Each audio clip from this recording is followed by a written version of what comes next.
Ya, terima kasih pemirsa, Anda kembali menyaksikan Selamat Pagi Indonesia dan saatnya kami akan mengajak Anda untuk kembali berdialog terkait dengan tingginya jumlah kematian dan juga kasus DBD di Indonesia di tahun 2024. Dan saat ini kami masih terhubung dengan Kabiro Komunikasi dan Pelayanan Publik Kemenkes RI, Ibu Siti Nadia Tarmizi. Bu Siti Nadia, tadi Ibu menyampaikan berbagai upaya dilakukan oleh Kementerian Kesehatan ini untuk mencegah kenaikan kasus DBD.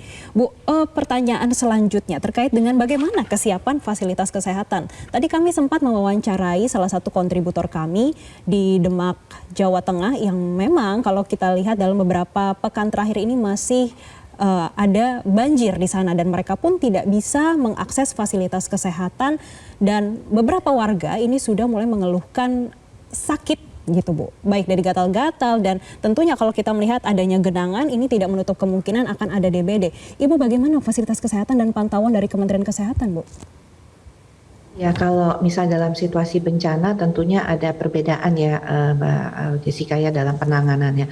Karena memang kalau dalam suasana bencana, apalagi kemudian vaskes tersebut juga terdampak terhadap bencana, kita tidak bisa kemudian menjadikan vaskes tersebut memberikan layanan kepada masyarakat. Jadi pasti akan dibuat posko-posko tertentu untuk masyarakat bisa mengakses layanan kesehatan.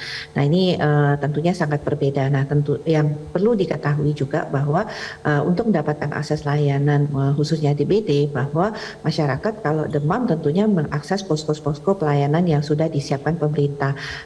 Dan ini tentunya tidak bisa di vaskes yang biasa karena mungkin juga terdampak banjir seperti di Demak tersebut. Nah, di petugas kesehatan tentunya kan sudah paham mengenai gejala dan tanda terkait demam berdarah ini.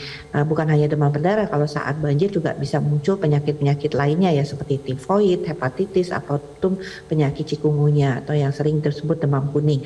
Nah, tetapi memang penanganan yang berbeda pada saat bencana ini kita sebagai alternatif vaskesnya adalah posko-posko kesehatan yang kita kembangkan. Nanti dari posko kesehatan ini kalau memang dibutuhkan rujukan tentunya akan dirujuk ke rumah sakit ataupun puskesmas yang memang tidak terdampak terhadap bencana. Untuk daerah-daerah yang ada kasus-kasus demam berdarah, kami selain juga mengingatkan untuk dinas kesehatan dan puskesmas melakukan intervensi ke masyarakat untuk mengingatkan untuk melakukan PSN ya, karena PSN kan juga kita lakukan gotong royong bersama ataupun juga yang dilakukan di tingkat keluarga dengan 3M ya, tapi juga kita meminta untuk vaskes menyiapkan diri termasuk misalnya peralatan, perobatan supaya pada saat terjadi kasus demam berdarah tidak terjadi lonjakan sehingga kadang-kadang kita bisa lihat vaskes tersebut bahkan tidak memiliki cukup misalnya tempat perawatan untuk merawat kasus demam berdarah. Nah ini hal-hal ini harus segera diantisipasi untuk melihat juga kapasitas daripada perawatan. Kita pernah mengalami pandemi COVID-19 dan tentunya belajar dari sana bagaimana mengantisipasi kondisi tersebut.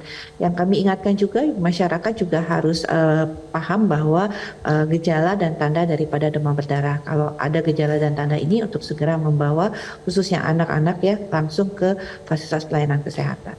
Jelajahi cara baru mendapatkan informasi. Download Metro TV Extend sekarang.